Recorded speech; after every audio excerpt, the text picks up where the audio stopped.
Ce projet à Pont-Aven, alors c'est un projet particulier, c'est une friche industrielle qui s'appelle la Belle Angèle et qui est une sorte de limite entre deux milieux, entre deux situations urbaines et entre deux histoires. La première, c'est cette histoire avec un passé qui est un peu la marque aujourd'hui de la ville, hein, la peinture entre autres. Et puis l'autre passé qui est le passé industriel. D'abord autour évidemment des conserveries de poissons, puis de légumes. L'usine que nous voyons là, l'ancienne usine, il y a eu jusqu'à 300-400 personnes qui travaillaient dedans. Il y avait 7 usines à Pont-Aven, donc 4 encore récemment.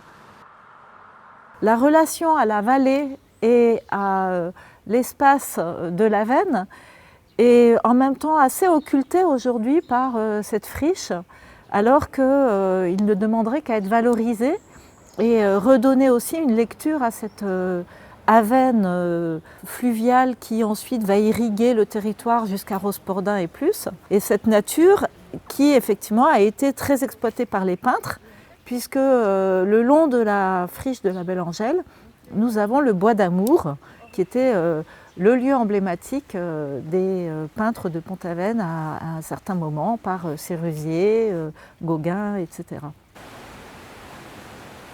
Le long de la rivière, autrefois, il y avait beaucoup de moulins.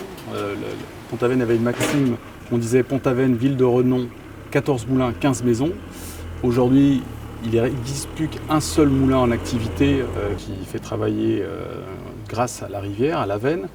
Donc il existe une économie à développer grâce à cet aspect fluvial.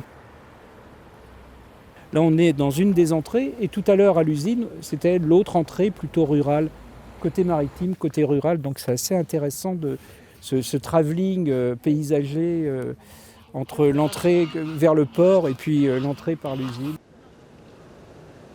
En partant de qualité spatiale et en partant de récits historiques, on peut certainement construire un urbanisme réel, un urbanisme au service des habitants et un urbanisme aussi attractif parce que une des activités de Pont-Aven, c'est aussi une activité touristique.